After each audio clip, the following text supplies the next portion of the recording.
શ્રી ગણેશાય નમઃ. નમસ્કાર દર્શક મિત્રો. મંગળનું રાશિ પરિવર્તન જે મકર રાશિમાં આવશે એ તમારી ચંદ્રની અધિપત્યવાળી કર્ક રાશિ માટે કેવું રહેશે તે વિશેની માહિતી. કર્ક રાશિ અક્ષર ડ. તારીખ 16/1/2026ની વહેલી સવારે મંગળ 4:26 ધન રાશિમાંથી રાશિ પરિવર્તન કરી મકર રાશિમાં આવતા તમારી કર્ક રાશિથી 7મા સ્થાનેથી રહેશે. હવે 7મું સ્થાન કલત્ર સુખ આપે એટલે તમારા જીવનસાથીનું સુખ અહીંયા જોવાશે. આ મંગળ ક્યાં સુધી રહેશે? 23/2/2026ને બપોરે 11:58 સુધી. પછી મકર રાશિમાંથી રાશિ પરિવર્તન કરી શનિની રાશિ કુંભ રાશિમાં આવશે. તો આ વચ્ચેનો જે સમયગાળો છે એ તમારી કર્ક રાશિ માટે કેવો જોવાશે તે આપણે જોઈએ છે. તો આ સમય તમારા માટે ખૂબ જ ઉત્તમ જોવાશે. સૌ પ્રથમ તો તમને તમારા પાર્ટનરથી સારું સુખ જોવાય, તમારા જીવનસાથીનું સુખ સારું મળે, સુમેળ જળવાઈ રહે, સાથ સહકાર એમનો મળી રહે. જેના લગ્ન બાકી હોય, ઘણા સમયથી કંઈક વાત ચાલતી હોય પણ ફાઇનલ ના થતી હોય, તો તેમને માટે પણ આ સમય ખૂબ જ અનુકૂળતાવાળો રહેશે. તમને તમારી પસંદગીના પાત્ર સાથે લગ્નયોગ બની શકે. અહીંયા બીજું, સર્વસંમતિ, તમે બધાની સંમતિ મેળવી શકો. પરંતુ જો મંગળ તમારી જન્મકુંડળીમાં 1, 4, 7, 8 અને 12મા સ્થાને હશે, આ સ્થાનમાં મંગળ હોય 1, 4, 7, 8 અને 12મા સ્થાનમાં, તો મંગળથી આ કુંડળી દૂષિત કહેવાય. મંગળથી આ કુંડળી માંગલિક કહેવાય, મંગળથી દૂષિત કહેવાય. તો અહીંયા વિવાહમાં થોડો વિલંબ થઈ શકે. અનુભવ તરીકે શું થાય? નાની નાની વાતમાં ગુસ્સો આવ્યા કરે, કોઈની સલાહ લેવી ગમે નહીં. 1-2 સેકન્ડ પૂરતો એવો ગુસ્સો આવે કે ઘણું બધું તમે એ ગુસ્સામાં થઈ શકે. મિત્રો પણ તમારા ઓછા રહે અને જે મિત્રો હોય ને એમાં પણ ખામી શોધવાની ઈચ્છા થાય.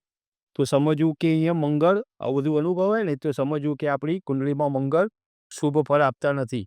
માંગલિક કુંડળી છે એવું આમાં થઈ શકે. તો મંગળ શાંતિનું કર્મ કરાવવું તમારે ઉપાય તરીકે. આગળ બીજા ઉપાય તમને જણાવીશું.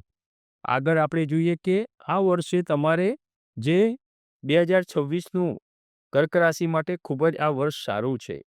કેમ કે તમે આગલા વર્ષે જ 2025માં માર્ચ મહિનાથી એક શનિદેવની ઢૈયામાંથી તમે મુક્તિ મેળવી છે, ત્યારથી જ આ સમય ઘણો સારો બની રહેશે. અહીંયા શારીરિક રીતે, માનસિક રીતે તેમજ આર્થિક રીતે આ સમય તમારા માટે સારો જોવાશે. પણ જો કુંડળીમાં ખરાબ યુતિ હોય, પાપગ્રહથી કુંડળી દૂષિત હોય, બદમંગળ હોય, એટલે કે મંગળ શુભ ફળ ના આપતા હોય, તો તમને અહીંયા થોડું તમને એમ થાય કે થોડું સ્ટ્રગલ પણ મારે વધુ કરવું પડે છે કોઈ પણ વસ્તુ મેળવવામાં. તો એવું તમે અનુભવી શકો. તમારો ખૂબ જ લાગણીશીલ સ્વભાવ છે. કોઈ પણ વાત તમે કામ શરૂ કર્યા પહેલાં એકબીજાને કહી દો છો કે હું આ કામ કરવાનો છે, એનાથી તમારું કામ પણ બગડે છે. અતિશય લાગણીથી તમારા ઘણા બધા કામ બગડતા હોય છે તમારા. બીજું, નાની નાની વાતમાં કોઈના જોડે મન દુઃખ થઈ શકે છે. કેમ કે તમે કોઈની જોડે આગળ પણ આપણે વાત કરેલી છે કે તમે કોઈ પણ સાથે દિલથી સંબંધ બાંધો છો, એટલે કોઈ બી સહેજ બી વર્તન એવું થાય તો તમારા દિલને ઠેસ પહોંચે છે. તો અહીંયા તમારે મન દુઃખ થઈ શકે, કોઈ વખતે ઉગ્ર સ્વભાવ બની જાય, આવું પણ થાય. તમારે જો ગુસ્સો વધુ રહેતો હોય તો એનો એક ઉપાય કહું. તમારે શું કરવાનું? તમારી રાશિના સ્વામી, કર્ક રાશિના સ્વામી ચંદ્ર છે, તો ચંદ્રનું મોતી, કેમ કે એ મનના કારક છે. ચંદ્ર માતા છે, મનના કારક, મનથી જ બધું છે. મનના કારક ચંદ્રનું મોતી રત્ન જમણા હાથમાં સૌથી નાની જે આંગળી છે ને, કનિષ્ઠિકા, એના ઉપર ચાંદીની ધાતુમાં જડાવી અને સોમવારે ચંદ્રની પ્રથમ હોરા હોય એમાં તમારે ધારણ કરવાનું. અને આના માટે કોઈ જ્યોતિષીની પરામર્શ પણ લેવાની. પણ આવો ગુસ્સો રહેતો હોય તો વાતચીત કરી અને તમે આ રીતે ચંદ્રનું મોતી તમે પહેરી શકો છો. કેમ કે આપણે જાણીએ છીએ કે ચંદ્રથી શીતળતા મળે છે, શાંતિ અનુભવાય છે. મંગળની ચોથી દ્રષ્ટિ તમારી રાશિથી 10મા સ્થાનેથી રહેતા અહીંયા તમારે ધર્મ પ્રત્યે આસ્થા વધે, વિશેષ આસ્થા વધે. તમને ધાર્મિક કાર્ય કરવાની ઈચ્છા થાય, ધાર્મિક કાર્યમાં તમે રચ્યા પચ્યા રહો. બીજું પિતાનું સુખ પણ સારું મળે. તમારો એક સારો સ્વભાવ છે વડીલોની ઇજ્જત કરવી, વડીલોને માન સન્માન આપવું. આનાથી તમને ઘણો બધો બહારના સંપર્કથી ફાયદો મળી રહે છે. મંગળની 7મી દ્રષ્ટિ તમારી જ રાશિ પર રહે છે. તમારી કર્ક રાશિ ઉપર 7મી દ્રષ્ટિ છે. અહીં તમારે દેહ સ્થાને મંગળની આ રીતે દ્રષ્ટિના લીધે તમારે અહીંયા તમારો ઉત્સાહ, તમારો જોશ, આત્મવિશ્વાસ અહીંયા વધી શકે. કામ પ્રત્યેની તમારી આમ જે કહેવાય ને કે બહુ જ આમ દિલથી કામ કરતા હોય એવું તમે અનુભવો. આરોગ્ય પણ સારું જોવાય. સૌથી મહત્વની વસ્તુ છે આરોગ્ય સારું હોય તો બધું તમે કરી શકો. અહીંયા તમારી પોઝિટિવિટી પણ વધે, કામ કરવાની ધગશ વધે. મંગળની 8મી દ્રષ્ટિ તમારી રાશિથી બીજા સ્થાનેથી રહેતા અહીંયા તમારા પારિવારિક સંબંધો સુધરે. જે અમુક સમયથી ચડાવ ઉતારવાળા સંબંધ રહ્યા હોય ને એમાં ધીરે ધીરે કોઈ પણ વાતનું સોલ્યુશન આવતા તમારા પારિવારિક સંબંધોમાં સુધારો જોવા મળે. તમે મનથી આનંદ અનુભવી શકો કેમ કે બધું સારું હોય તો મન પ્રસન્ન રહેતું હોય છે. બીજું નાણાકીય સ્થિતિ મજબૂત બની શકે કેમ કે બીજું ભાવ જે છે ને એ ધનનો પણ છે ને કુટુંબનો છે.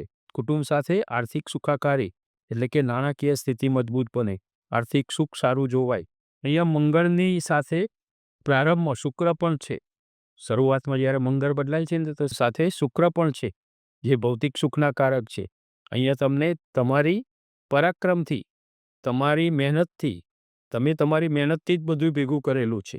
તમારી મહેનતથી જ ભૌતિક સુખ તમે મેળવી શકો, ભૌતિક સુખના સાધનો વસાવી શકો.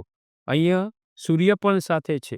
શરૂઆતમાં સૂર્ય, મંગળ અને શુક્ર આ બધાય છે.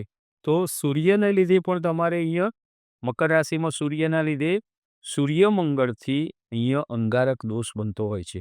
એટલે એમ થાય કે એનાથી શું થાય તો અગ્નિમાં જેમ ઘી નાખો અને જેમ અગ્નિ એકદમ ભડકે એમ આ અંગારક યોગના લીધે તમારો ગુસ્સો વધી શકે. એટલે બને ત્યાં સુધી કોઈના સાથે ઝઘડામાં ન ઉતરવું, જતું કરવાની ભાવના રાખવી. કોઈ પણ સાથે વાદ વિવાદમાં તો બિલકુલ નહીં ઉતરવું, વાદ વિવાદ ટાળવો અને ખાસ એવું થતું હોય તો એ જગ્યા છોડી દેવી. વિદ્યાર્થીઓ માટે આ સમય ખૂબ સાનુકૂળતાવાળો છે.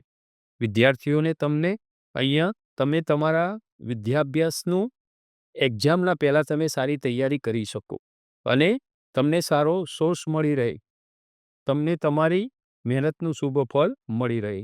સ્ત્રીઓ માટે આ સમય આર્થિક રીતે તો ખૂબ જ સારો જોવાશે. તમારો લાગણીશીલ સ્વભાવને લીધે અમુક વખતે કોઈનું બોલેલું દુઃખ થાય કેમ કે તમે બીજાના કામમાં જાઓ છો, જ્યારે તમારું કામ હોય ત્યારે કોઈ તમને સપોર્ટ નથી કરતા હોતા. એના લીધે તમારે અહીંયા અમુક વખતે મન દુઃખ થઈ શકે પણ તમારો સ્વભાવ જતું કરવાનો છે અને બીજાનું દુઃખ જોતા જ એને મદદ કરવાની ભાવના જે છે, લાગણીશીલ સ્વભાવ છે એના લીધે અહીંયા તમે સારું જોઈ શકો. ગુસ્સા પર તમારે નિયમન જરૂરી રહેશે. તમારી બચત અહીંયા વધી શકે. અહીંયા બીજું તમારે શું કરવાનું બધાએ કર્ક રાશિવાળાઓએ તમારે ઉપાય તરીકે વધુ સારું ફળ મેળવવું હોય તો મંગળના બીજ મંત્રનો જાપ કરવો જોઈએ. બીજ મંત્ર છે મંગળનો કે જે શુભ ફળ સારું આપે. તમે મંગળનો મંત્ર છે રીમ ક્રામ ક્રીમ ક્રોમ સહ ભૌમાય નમઃ. ફરીથી કહું, રીમ ક્રામ ક્રીમ ક્રોમ સહ ભૌમાય નમઃ. આ મંત્ર જાપ હવે એમ થાય કે આ કેટલો કરવાનો મંત્ર જાપ, કેટલી સંખ્યામાં? આ મંત્રથી 10,000 જાપ કરવા પડે. પણ કહેવાય છે કે કળિયુગમાં 4 ગણું કરો તો ફળ સારું જલ્દી મળે. તો આ તમારે 40,000 જપ કરવાથી તમને અહીંયા બધું ખૂબ સારું જોવાય કેમ કે મંગળની આગળ પણ વાત કરેલી છે 70થી 75% અસર હોય છે. કેમ કે મંગળ કેટલા બધા સ્થાનને અસર કરતા હોય છે. 1લું, 4થું, 7મું, 8મું, 12મું આ સ્થાને અસર કરે. પછી એમની જે દ્રષ્ટિ છે 4થી, 7મી, 8મી આ બધા સ્થાનને મોટે ભાગે બધા સ્થાન ઉપર લોહીના કારક અને અગ્નિ તત્વના કારક આ મંગળ અસર કરતા હોય છે. તમે વિદ્યાર્થીઓ પણ અહીંયા ખેલકૂદમાં સારું તમે રિઝલ્ટ લાવી શકો કેમ કે આ ખેલકૂદમાં પણ તમને સારો પ્રભાવ, સારા મંગળ હોય તો તમને સારો પ્રભાવ આપતા હોય છે. બીજું તમારે અહીંયા ઉપાય તરીકે શું કરવાનું, એક રોટલી અથવા ભાખરીમાં ગોળ મૂકી અને ગાયને ખવડાવવો જોઈએ. બીજું શિવજીનો અભિષેક કરવો જોઈએ. ગાયના દૂધથી શિવજીનો અભિષેક કરવો. દર સોમવારે તો ખાસ કરવો જોઈએ. બીજું કે મંગળ જો કુંડલીમાં બદમંગળ હોય, શુભ ફળ ના આપતા હોય, તો લાલ કપડામાં ઘઉં, શ્રીફળ, એક સોપારી અને દક્ષિણા મૂકી અને શિવાલયે મૂકી અને પ્રાર્થના કરવી જોઈએ. તો આ રીતે તમે કરવાથી મંગળની મોટાભાગની અસર ઓછી થશે. આ સિવાય પણ તમારી ઈચ્છા હોય અને તમને એમ થાય કે ના ખરેખર મને આ બધી તકલીફ છે લગ્નમાં ને એ બધામાં, તો તમારે શું કરવાનું? લાલ મીઠાઈ ભગવાનને ધરાવી અને બધાને વહેંચવી જોઈએ. તો એનાથી પણ ખૂબ સારું જોવાતું હોય છે. તો આ હતું મંગળનું રાશિ પરિવર્તન. તમારી ચંદ્રની કર્ક રાશિ માટે કેવું રહેશે એ વિશેની માહિતી. નમો નારાયણ.